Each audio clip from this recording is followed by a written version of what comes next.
to another episode of African News Review. This is the news show where we look at the depiction of global Africa in the Western media, and I'll get my esteemed panel to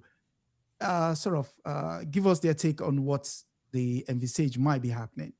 And so, in no particular order, I'll start with Lady, obviously. Okay. Um, she is Fubara Eneli Esquire, author Kwanzaa is Celebration, host Rethinking Freedom, and which you can hear on 98.5 FM Killeen, Texas. She's also a stream of co-hosts, one of which is Women and Resistance, a regular weekly show on also on this channel where we look at the contribution of women to our continued liberation. Welcome, sister. Thank you.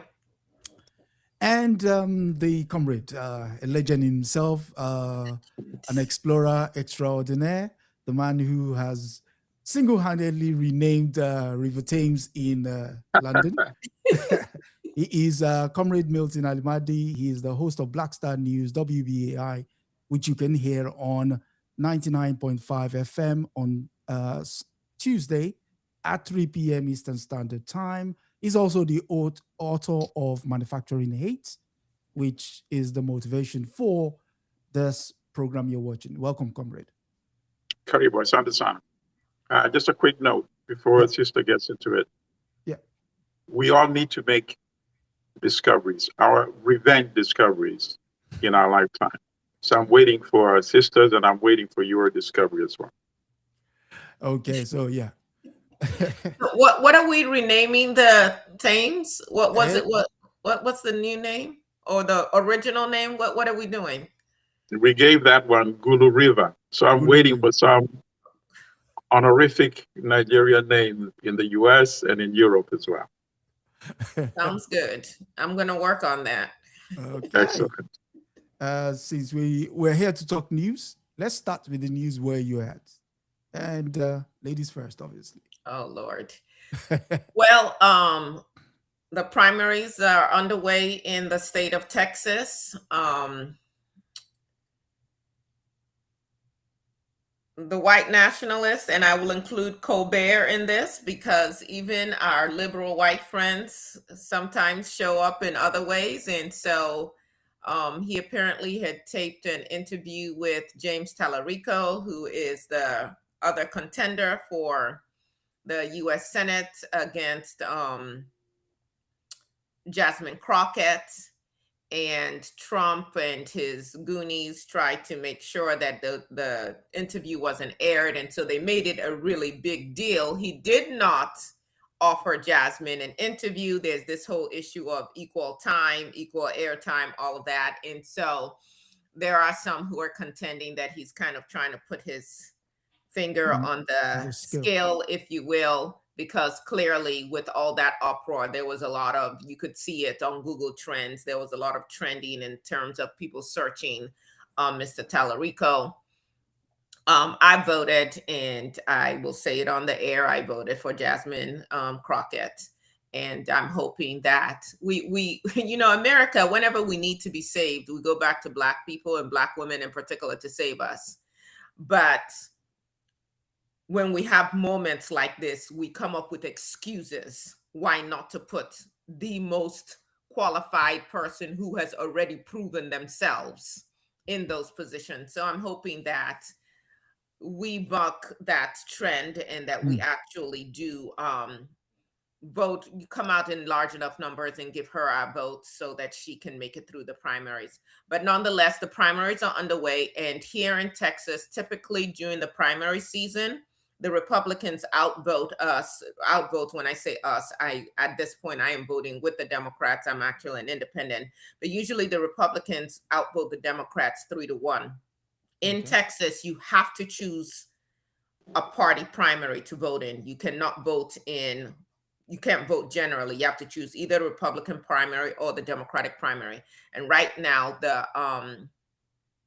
the turnout for the Democrats is in a lot of places head to head with the Republicans, and in some places much more significant than the turnout for the Republicans. So we'll see what that bodes.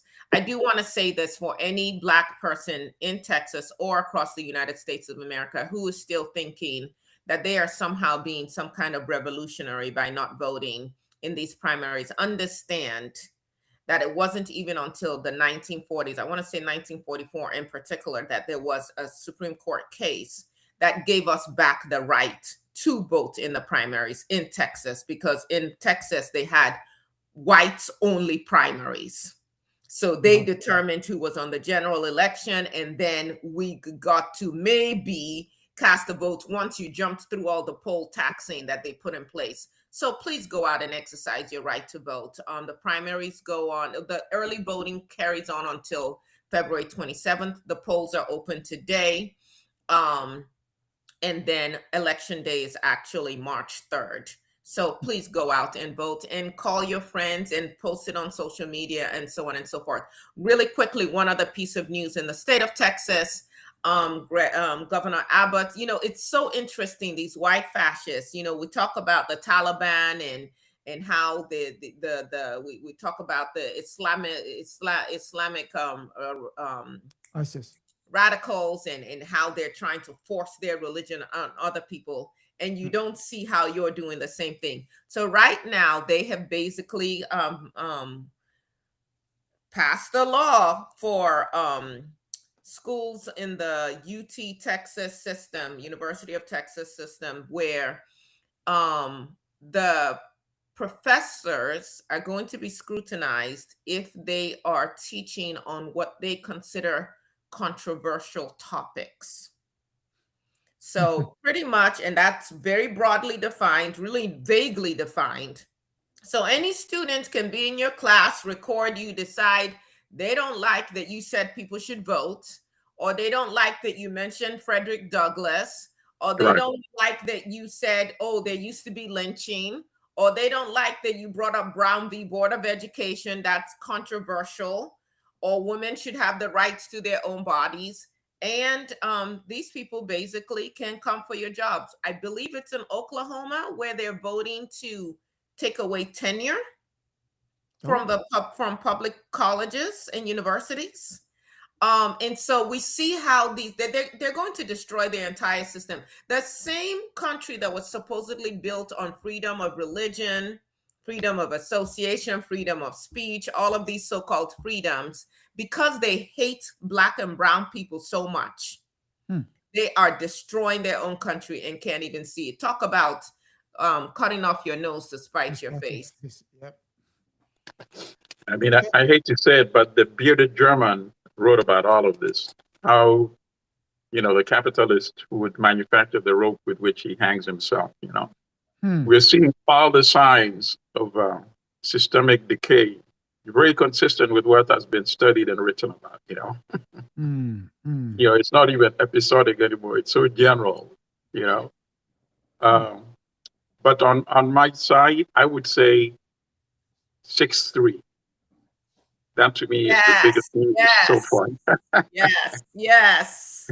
Because that is going to have significant impact across the board, I mean, I think personally, these justices, of course, they don't live in a cocoon, right? So they've been watching, and they watch the news as well. I think they were freaked out by what's going on in Minnesota, As we spoke about this, maybe was it 2 weeks ago? I think when you start shooting Europeans in broad daylight, okay? That's something different. I'm not saying it should be different, of course. Yeah. I'm saying all of victims from Africana community, those should have been taken seriously, right? Yeah. But it's not taken seriously because the so far dominant demographic population in this country. But once even members of the Supreme Court, the so-called conservatives, saw that, they said, no, this is time to start reining this guy in. And one of the most powerful weapons he's had so far, of course, is this blackmailing the world with the whole tariff thing. Tariffs, yeah. So to really strike that down, that is really going to cap him significantly on many other issues as well. And this could be the first of many of a few other pulling him in, realizing that at the end of the day, if everything falls, including even the justices of the Supreme Court,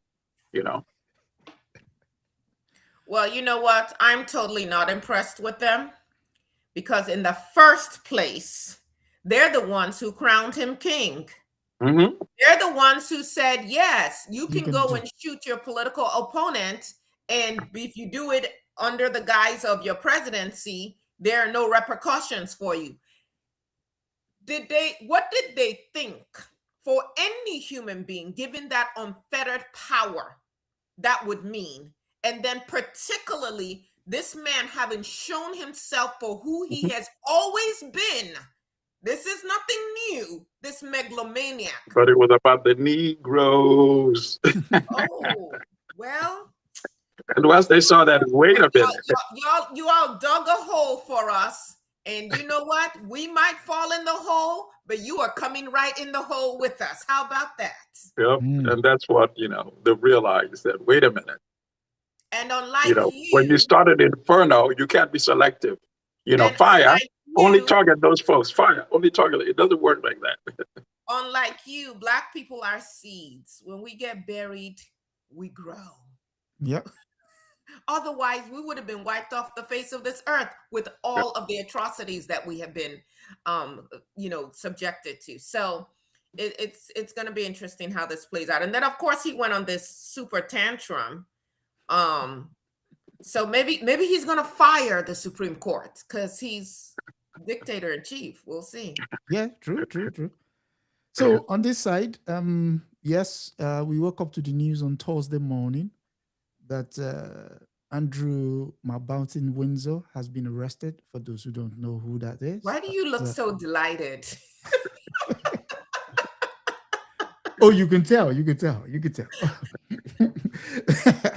That he was arrested. And not only was he arrested, but he was also arrested on his 66th birthday. Dang, and who did that? Listen, we're cold like that. We're very petty. So remember, this is actually very sad. Remember how, was it Dylan Roof or another one of these mass murderers who was taken to that was Dylan McDonald's? Yeah, Dylan McDonald's Roof. First by the police en route to being booked. Yeah. So you've seen that meme where they stopped at this Pizza Express for Andrew. He asked if he stopped at that Pizza Express because I remember he said, "Remember." Really? No, it's a meme. It's a meme. Okay. It goes back to the BBC interview when he denied that it could not have been with the, that child who said they went to the club and then they went and they had sex, and he denied it. He said he remembers specifically because I think he was taking care of the kids that day, and there was a delivery by Pizza Express or something. Yeah, he went to Pizza Express. I couldn't have been there. People are crazy. Pizza Express. So yeah, he was picked up. He was picked up in the east of England, Norfolk, on the Sandringham Estate, which is one of the King's country homes. And he was driven down to a police station. He was held for a couple of hours, released under caution, and which means you can't, speak to anyone outside about what you've been asked and stuff like that. But what's interesting about A is there are two simultaneous investigations going on with regards to him. One is the child trafficking scandal, and then the other one is what is state secrets. Which is where they said public misconduct.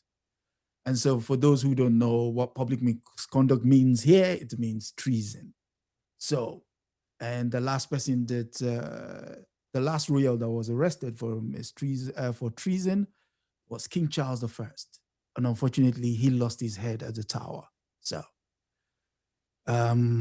the inkling here is we might have some more Tower action. So, but we don't have the death penalty on our books anymore. So that is completely off the books. No, But Andrew's going to flee to some. I wonder which African country you'll pick. no. Which one of the rulers would take some of his British pounds to give him Tinubu will take exile? him. Nigeria will take him. I don't think Nigeria will even take. I don't think Nigeria. But you know, the most amazing thing was that photograph. That photograph. I don't know if your sister, you saw that photograph, right? Of him being driven back him over in the back seat of the car. Yeah. Oh no, I didn't see that one. Oh, comrade, can you pull it up? Yeah, or it will take so too much time. Yeah, it will probably take time. Okay, that photo just sums it all. Yeah. Sums it all. Yeah, he's a broken. Once you see it, we can discuss that a little bit next week. But go ahead. He's a broken man. So I just want to say the statement by the king that he would allow the law to follow its full course is quite because he puts the king in a very uncomfortable position. Here is the thing: the prosecution will be brought by the crown. So effectively, it is brother who is charging him. It's also the courts are also in the name of the brother. So it's king's royal courts. And so if he's going to serve in any prison, he also be imprisoned in His Majesty's prisons. So it's like keep it in the family kind of punishment, as the news media has been making the rounds here. But it's quite big news here. And I see American audience have been asking the question, why is it that only on this side of the world that action seems to be taking place with regards to the Epstein files? Unfortunately, he has put himself in a precarious situation where if he's not seen to be dealt with, it means the law is just a farce. So which means he's going to be, they've already ostracized him. So, and everybody, including a man and his dog, is just pointing the finger at him at this point in time.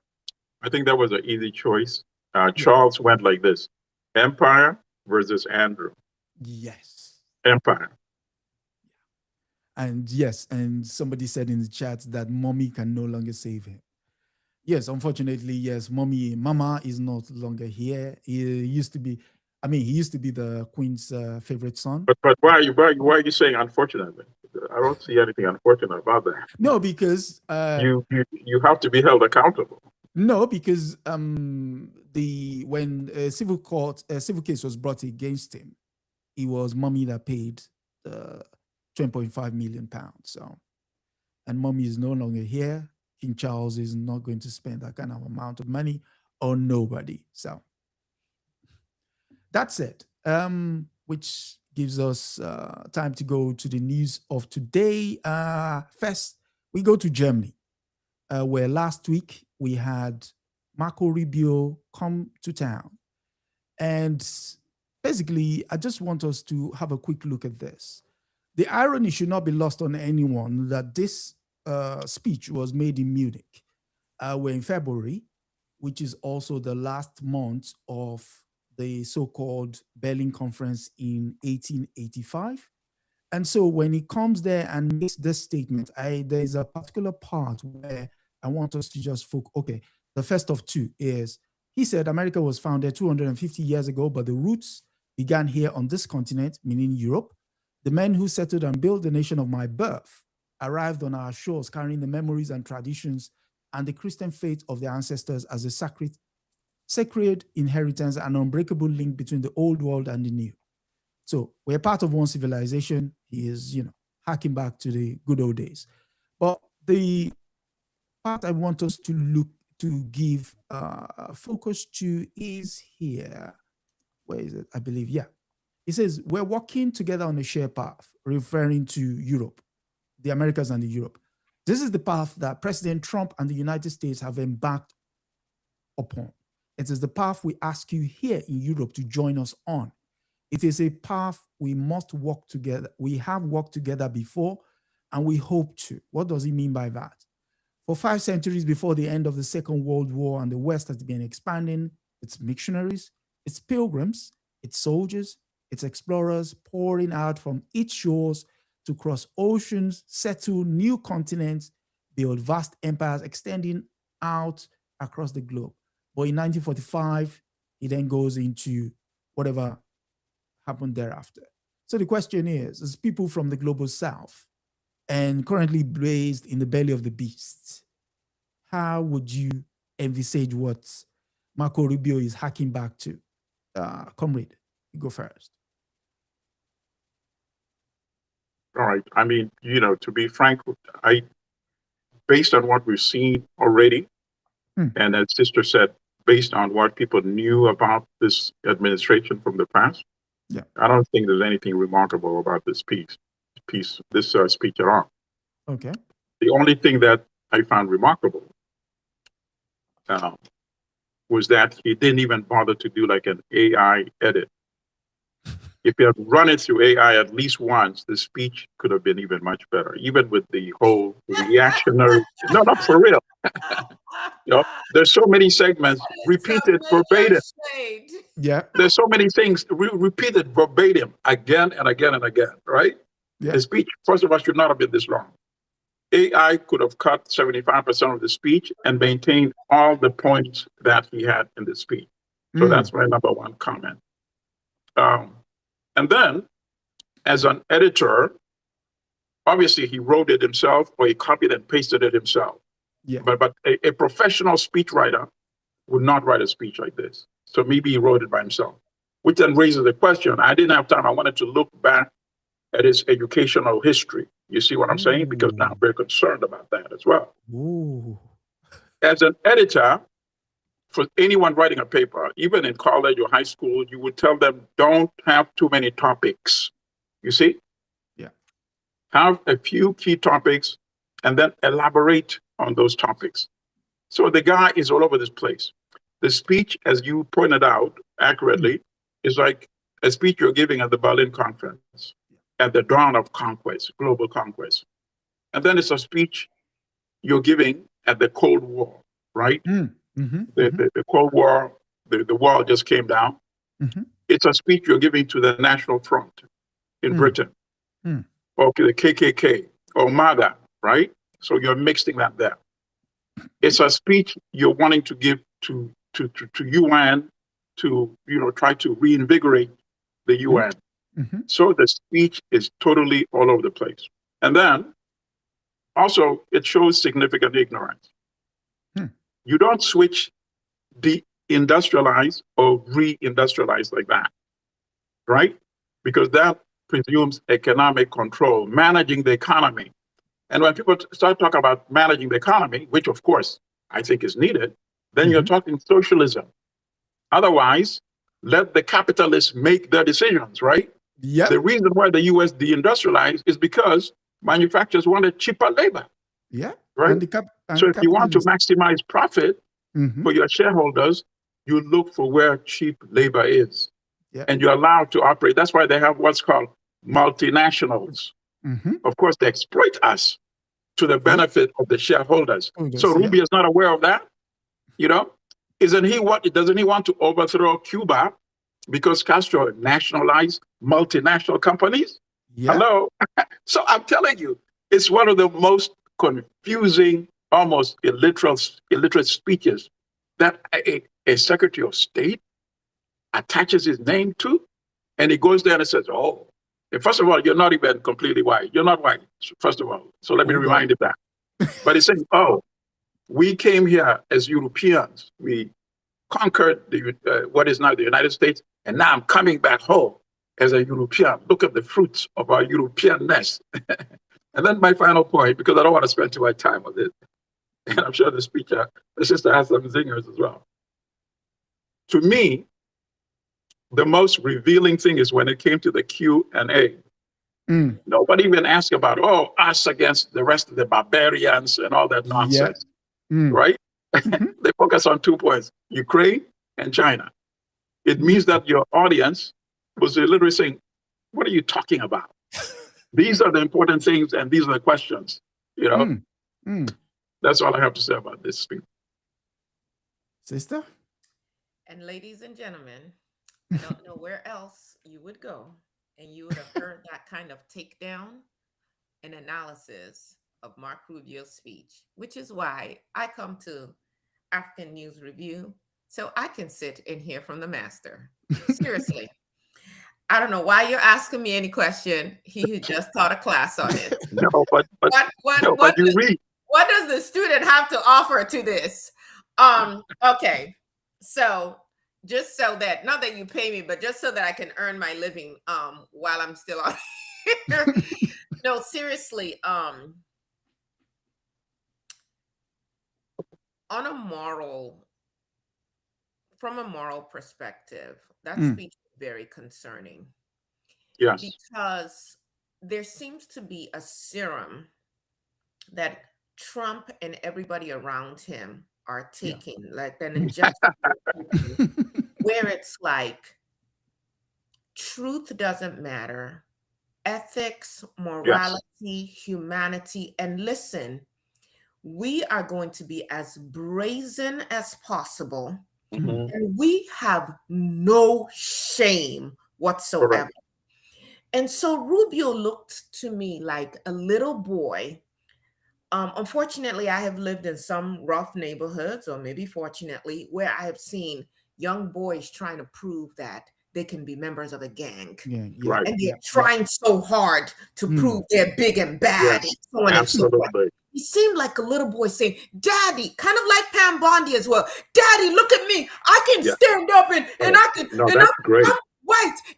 And we have no shame. And we went and we took over the world. We built empire. That was the phrase, empire, expanded empire. Like, what does empire mean? Are we talking about human beings? Are we talking about lives? Are we talking about people that you destroyed? Are we talking about an environment that cannot come back, maybe, if we don't give it a rest? So it's an empire. And we are not going to be made to feel ashamed. The fact that you even said that, you know you should be ashamed. Ashamed. Why you wouldn't have to bring it up? But we're not going to be ashamed. But you know what? The camera panned to the audience. And there were some who were looking with some kind of consternation, like, where are you going with this?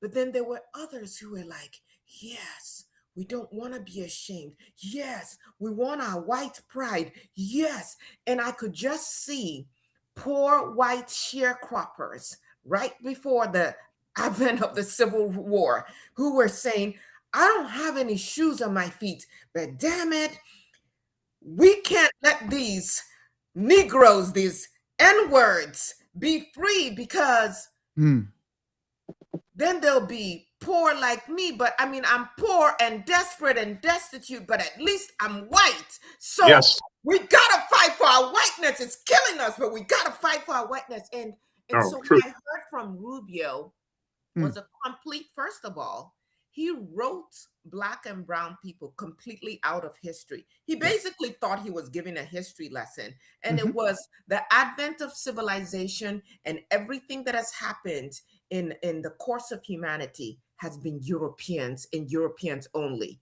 He brought in the Asians just for 2 seconds, and then that. But Black and brown people played no role. We came in just as empire, pawns to be acted upon.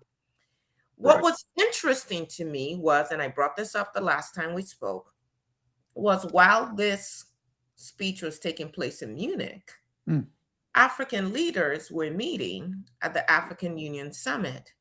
And we really weren't making it much headway in terms of what we should be doing for ourselves. That's what I'm more concerned about.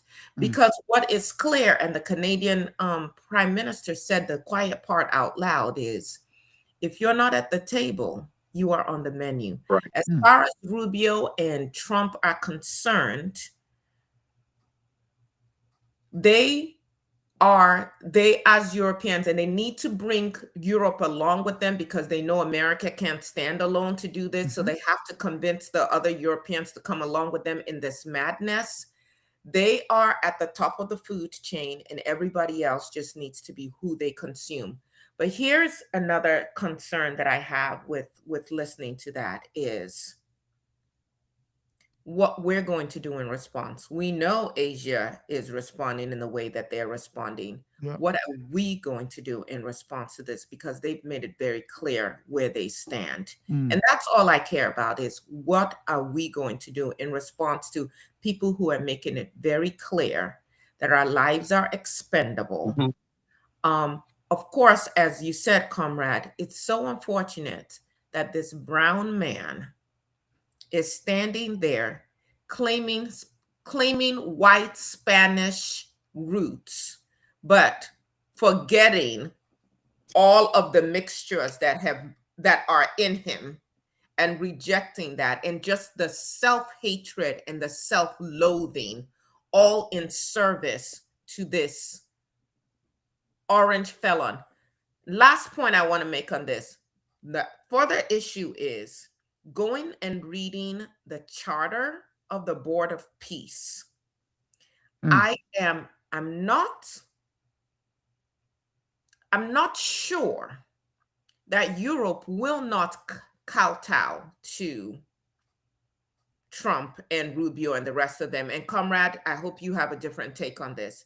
Because when you read that the UN agreed to this Board of Peace, and they agreed to a charter that says Trump is chairman for life, and he gets to choose his successor, and the US can refuse to pay their bill to the UN, but can collect money. The Board of Peace can collect money, but that money is going directly into the coffers of wherever Donald Trump says it's going into, and not into the UN coffers.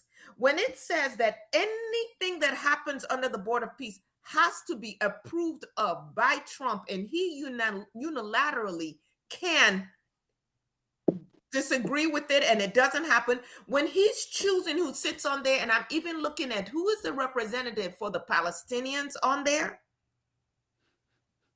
His son-in-law is on there, Rubio is on there, and this is all happening under the unction of the UN. I don't know, you all, where we're going. Let me stop there. All right, so I go back to 6-3, as I said earlier. No, really, 6-3 is going to be a defining moment in the history of the United States and the history of the world. I think because when you have three conservatives decisively repudiating this man, it means that they have realized that madness can only be tolerated for so far until it starts consuming even the ones that you were hoping would not be touched, right? Yeah. So, and I'm glad that he's 80 years old, and this is a very tough job. He's hoping to build up this, Board of Peace, whatever it is. But I think personally, it's going to be remarkable if he finishes 3 more years. It's a tough job.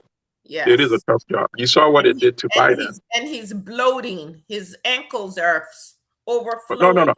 Oh, definitely. So physically, mentally, psychologically, I have my doubts. 3 more years. We have already seen the significant decline in 1 year alone. And we saw the rapid decline, Biden's last 6 months. Correct. So to imagine that the current president can have 3 more years of this job, I have significant doubts, number one. And I think that is going to impact a lot of the things. And then I also think that he had a unique combination of finding European Americans at the right time for a candidate like him. And it's hard to duplicate a candidate that brings a lot of the qualities that the MAGA, was looking for. They're already having significant pushback from the Tucker Carlson, from the Marjorie Taylor Greene, and all those guys. So I think as their own internal contradictions, keep clashing, and the Supreme Court finally starts waking up and saying, wait a minute, this thing was not intended for people that look like us. So that's why I have some hope. And then finally, when it comes to what are we going to do, I agree with Sister totally 100%. We have one blessing, that all the ingredients that they use for their factories come from Africa. So our biggest challenge is how to get rid of these African Europeans who are mismanaging the African state today and replace them with Africans who actually care for Africans, you know.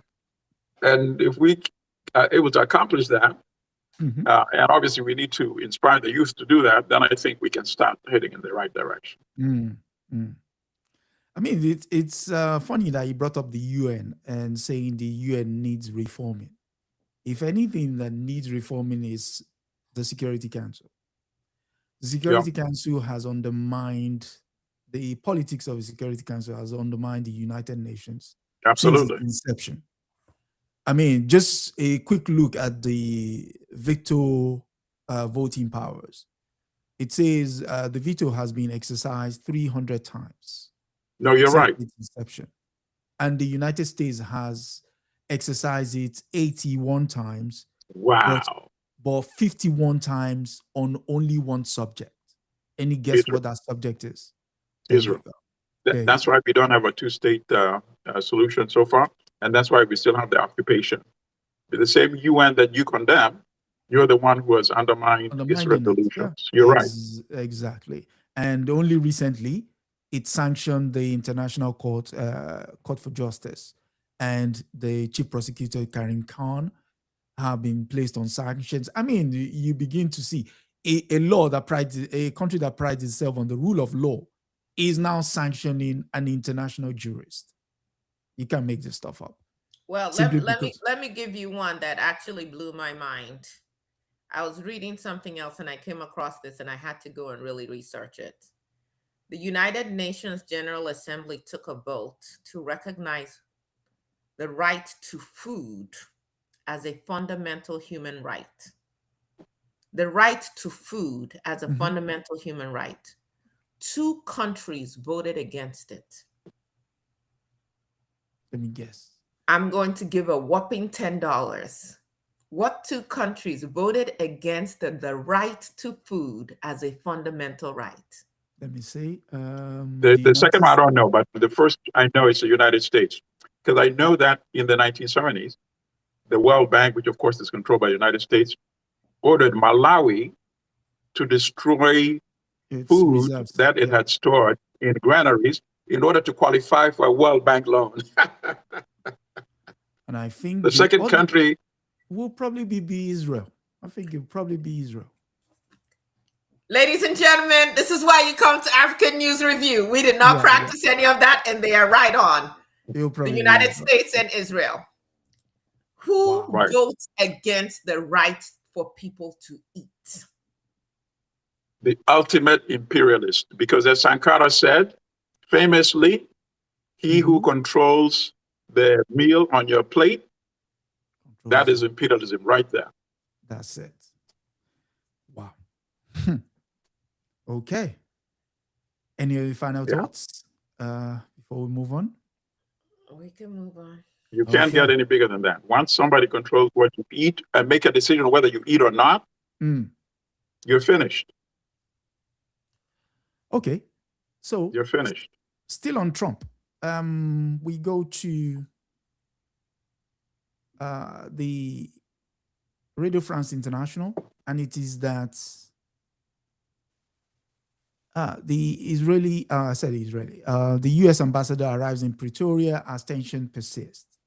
It says shaky relations between the U.S. and South Africa faces a key test as newly arrived Ambassador Brent Bozil takes up its post in Pretoria. The United Nations newly appointed Ambassador to South Africa, conservative media critic Brent Bozil, has arrived in Pretoria to take up his post. The U.S. Embassy confirmed on Tuesday, offering a fresh chapter in a relationship that has been under increasing strain. The Trump administration has accused South Africa of perpetrating genocide against white South Africans, a claim that Pretoria has strongly rejected. The ambassador designate must still present his credentials to President Cyril Ramaphosa before formally assuming his duties. Neither the U.S. Embassy nor South African Foreign Ministry has indicated when the story might take place. So if anything, he might actually be rejected. So, can we go on? Comrade. Yes. All right. So on this story, once again, I start off by saying 6-3, right? In fact, no, really, because that was the cudgel that they were using on South Africa. I think they slapped them with a tariff of what was it, 25 or 30%. Yeah. So when the ambassador comes to present his credentials to Ramaphosa, Ramaphosa should be wearing a T-shirt that just says 6-3, and then accept his credentials. You know? Maybe, So maybe really, we it's should have undermined a lot. We should have a T-shirt, A.N.R. 6-3, something. I don't know.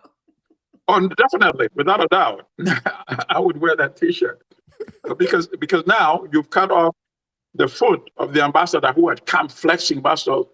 Okay, so now it's 30%. You know, we could up it to 50%. Well, actually, now you cannot because the court has struck it. In fact, South Africa can now demand a refund, just like all these other countries. You know, I think the total is more than $30 billion in potential refund. Well, So guess I don't know what to say. That's his position to make money, though, from if the country has to, if the Trump government has to refund these tariffs that have been paid. Guess who positioned themselves to make money from that? That would be the Commerce Secretary, Howard Lutnick. His sons have brought up whatever they set up, where if the government is required to pay back these tariffs, they make money off the fact that the government has to. They have their hands in the till, coming and going. Yeah. And I mean, you can't make this stuff up. Sometimes you read these things, it's like, what is going on? What is going on? Right. I mean, it's amazing because, you know, a lot of these things, you know, we are seen in many African countries, right? Where the regime and the acolytes, the family abuse power. Yeah. And then after they're no longer in power, people say, well, wait a minute. So I wouldn't be shocked if we start seeing elements of that in the United States in a few years once his term expires as well. You know, he's reminding me of Chiluba now in Zambia. Yeah. You know, total abuse of power, profiteering. And then, of course, when the government that replaced him came in, he ended up spending the rest of his remaining years of life in court. You see? I mean, this story particularly gives us an entry point to pay tribute to the late Reverend Jesse Jackson, who was one of the foremost champion for the anti-apartheid movement against the fall of apartheid and the release of Nelson Mandela. Yeah. And the reason I say that is in Nigeria, he was giving his flowers on Tuesday when the foreign minister said, and I mean, it just goes to show the character of the man when he said, give me a plane. I want to go around the Southern African countries to whip up the sentiment with regards to the foremost position of fighting against apartheid. And Nigeria acquiesced, gave him a Boeing 707. And basically he did all his tours and while he was reporting to the United States, he was also reporting to his friend who was at the time the foreign minister of Nigeria, Professor Bolaji Akinyemi. And even when Bolaji Akinyemi left power, and anytime he came to Washington, D.C., and they were outside the Nigerian embassy protesting, he said Reverend Jackson will pull him aside and say, my friend, you want to go and sit in that coffee shop over there, drink some coffee, don't get arrested, because if you do, you'll be denied a visa and you will not be able to come in here again. So that kind of formal thought, we should give flowers to the man, and may he rest in power, as they say. And he's a new ancestors. But the other half of that too. Yeah. The other half of that is the question is, where is Nigeria's leadership today? on a lot of these global issues. Yeah. It's amazing. Nigeria should be at the forefront, and of course we understand why. When imperialism is breathing down your neck, the back of your neck, because Nigeria should be speaking about Cuba right now and saying Cuba helped liberate Angola, Namibia, and South Africa. We will not allow Cuba to collapse because of a lack of energy resources. Nigeria, with a couple of African countries, we're going to stand with Cuba and send these resources because we have it. Fuel. Of course, they won't do it because one call from the White House. It's very sad. They'll be shaking in their boots. Speaking of Cuba, I was actually reading this book in the course of the week, part of preparing for this program, and it helps us to understand how the impression we have about Cuba has come to be, and that is manufacturing the enemy. It's the media war against Cuba, and it's written by Keith Bollender. It's a brilliant book. I mean, the first couple of pages are you could begin to see all of the money that is poured in order to make sure Cuba is just seen in the most damaging lights whatsoever. That said, any final thoughts on that story? Just first of all, can you pull the story back up? Oh, sure. To the very beginning, please. Okay. Oh, okay. You've been summoned, Mr. Buzzle. Yeah, right there. I'm in my Cardi B. She has a different way to say, but I'll just say I'm petty. Because since the felon in chief wanted to bring apes into the conversation, anybody watch Planet of the Apes? Because this guy certainly looks like a prototype for an orangutan. I'm just saying. But okay. Listen to her. I saw that picture. I was like, these people project. So that's what they do. Are you suggesting that if you give him a brown beard and brown hair, is that what you're suggesting? Listen, I'm just saying that they project. When you feel insecure, when you don't feel good about yourself, you project onto other people your insecurity.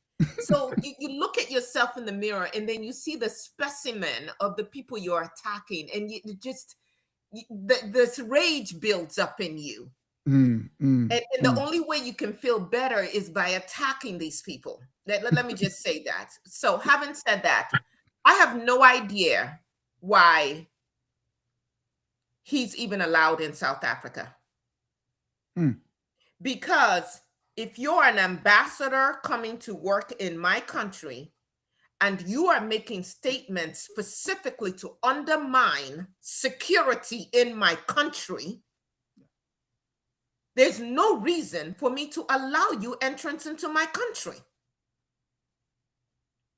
So we keep playing these games, keep trying to massage the ego of this madman. And I know the FBI listening, they could probably come pick me up. Whatever, you guys, if you see a GoFundMe for me and for my children, make sure my kids are taken care of. That's all I'm saying. Always. No, because our silence isn't going to save us. So be it. On Wednesday, we're going to be doing Ida B. Wells. She spoke up. I cannot at this point in my life just be cowering in fear, because our fear is not going to save us. So my point is, why was he even allowed to step foot in South Africa when he is an open sworn enemy to the government of South Africa? Yep. Do we not have the sovereignty to say, oh, no, you're going to have to pick another ambassador, or no, this one cannot serve here? Yeah, you do. He has said it outright. I am here to undermine your government and to undermine what you stand for. So why is he allowed there? That's all I have to say on that. Okay. It was a demonstration of powerlessness.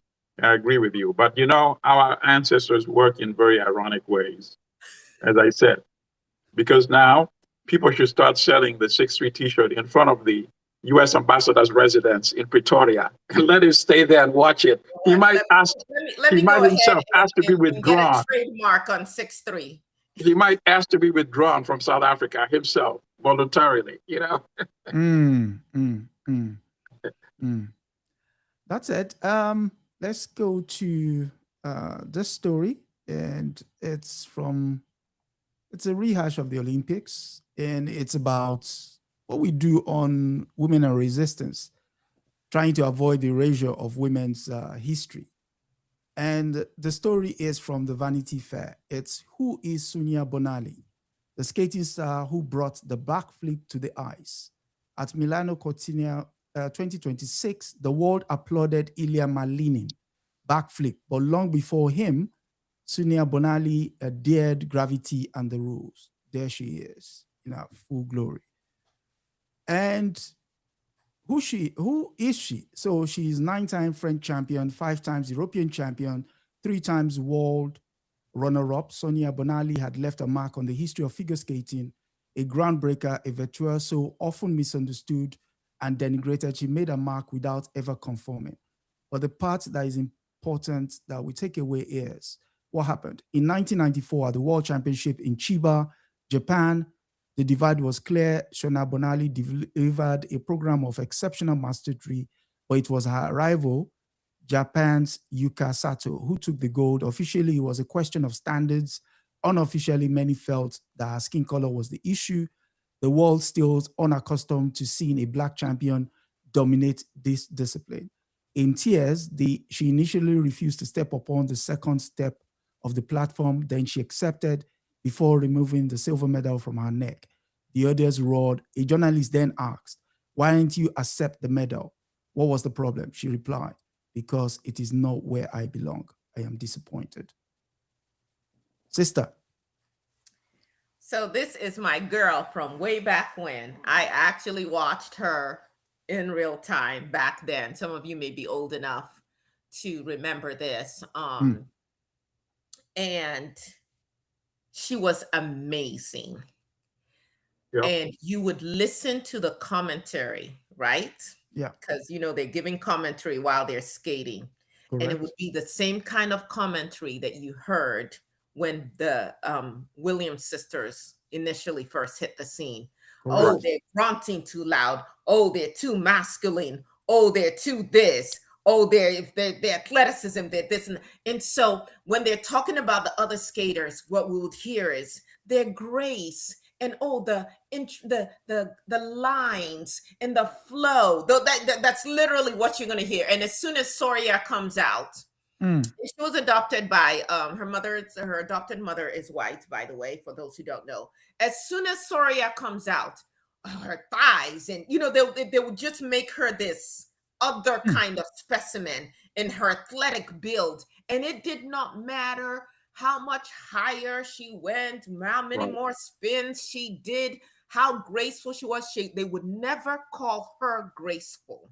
Right. And so when you see world runner up, 5 times? Yeah.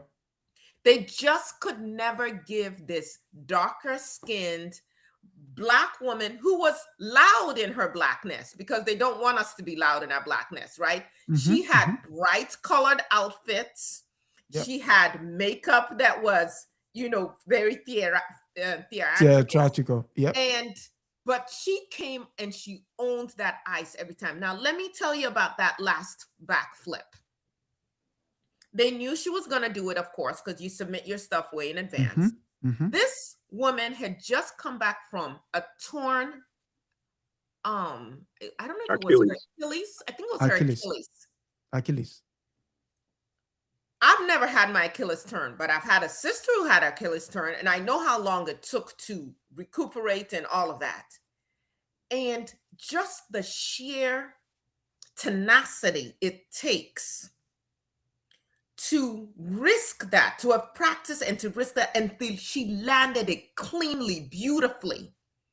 And all they could say was, it's too risky, whatever. They're afraid that their frail, graceful athletes would try to do this and bust their heads open. So because they can't do it, we're going to penalize her for being superior. Whatever happened to meritocracy? And so this woman, every time you would watch her come out and skate flawlessly, they would mark her down for her gracefulness, all of that, and just the way they would talk about her. And so I was very happy that she showed her disdain, because at all times we are supposed to make them feel good about discriminating against us. We are never supposed to show anger. We're never supposed to show disappointment. We're just supposed to be like little lap dogs and say, well, thank you for the crumbs today. I'll keep trying harder. And I was so proud of her. She's now, of course, a U.S. citizen, and battling, I hope, recovering from breast cancer. But this woman is tenacity in motion, because the amount of vitriol she experienced, lack of support, disrespect, and still meet after meet, she would show up and be excellent and would never fall apart in front of them when I was falling apart on her behalf in my living room watching her. Sorry, Banali, I take my hat off to you. And the fact that now a European male can now land it, it is no longer so dangerous. What changed? Did the ice change? What changed? Right. What changed from 1994 to 2026? What changed? Yeah. Yeah. Comedy, your thoughts? Yeah, so what she needs, what the Olympic Committee actually needs to do is to give her the gold medal. She's still alive. They shouldn't wait and do it posthumously. They should acknowledge the racism and, you know, say we'll try to do better in the future and give her the gold medal and close that chapter. It is so obvious that she deserves a gold medal. You didn't give her her at that year. So you make a special gold medal and have a gold medal that was awarded for that year, 2 gold medals. That's the only solution that I can see. They shouldn't be allowed to get away with it. It's not her fault. You can't blame her for your racism. Why should she pay the price for your racism? So give her the gold medal. She's still here. That should be a campaign. How many times have we seen them do this? When Tiger Woods bust on the scene, they started redesigning golf courses. Yep. Oh, well, because he's so good in this way and we want to take away his advantage. They keep changing the rules. We master it. We come. We dominate. They change the rules. Yeah, so that's our demand. Give her her gold medal. White fragility. And then you want to project onto other people that they're inferior when really that's how you feel. Yeah, I'm with you. Maybe we should start a petition. Give her No, without a doubt. That was crossing my mind. I was listening to you speak. That this is a petition that I think people would support. I believe so. Yeah. So okay, so somebody in the chat, let's give our audience a assignment. Who in the chat? Go to change.org, right? That's a place they can start it. And start a petition. No, you will draft it. You eloquently made the argument. You know, you draft it. Adesoji and I will be the first 2 signatories. Okay, come back next week Sunday, and we'll have the link for all of us to sign. I'll get to work on that. All right. Okay. So, quick and final one. For those who are here for the first time, if you've been enjoying what you've been listening to and watching, do like, share, and subscribe. So the final story is from the BBC, and it's that a Russian pickup artist, in inverted commas, accused of secretly filming women in Ghana and Kenya. So the crux of the matter is authorities in Kenya and Ghana are examining reports that a Russian man covertly filmed sexual encounters with women in the 2 African nations, then shared the footage online without their consent. Ghana said it intends to request the man be extradited from Russia, while Kenya's government said it's pursuing the case with urgency. Sister. I really don't know what to say on this. I was trying to do a little bit more research on it. Now they're saying they're not sure that the person is really Russian. They really don't know the identity of the person. How are people getting visas and all of that to get into our countries that we don't know what the identity of this person is? That is beyond me. That is beyond. I'm trying to understand, are some of our officials in collusion with this? So I hope that this is not just going to be something that they think they'll sweep under the rug and people will forget. There's so much exploitation happening on the continent, and these stories are coming out too often. Our government needs to protect our people. And I'm glad that you are highlighting this, because we also need to be vigilant in who we let into our spaces and what we believe in. And just, again, this notion of always believing that the white man's ice is cooler. I think that we let our guards down in ways that we shouldn't. Yeah. And we have a responsibility to take care of ourselves. So hopefully the government, both in Ghana and Kenya, will collaborate with each other. They have to be able to figure out who's been coming into their country, in and out, who is this person, and then you have to first start with identifying the person, and then let alone figuring out whether wherever their country of origin is will extradite, so that you can actually pursue charges against them. But if we need to start doing social media PSAs for people to understand how to better protect themselves against these predators, that should be something that governments across the world, but particularly in Africa, are paying attention to and doing, even as we fight so many other battles. Comrade, take us home. Well, I can only add that Ghana seems to have some very tough laws and sentences. They're talking anywhere from 20 to 25 years for these types of crimes, you know? Okay, that said, we've come to the end of another hopefully informative episode of African News Review. And I must thank my esteemed panel.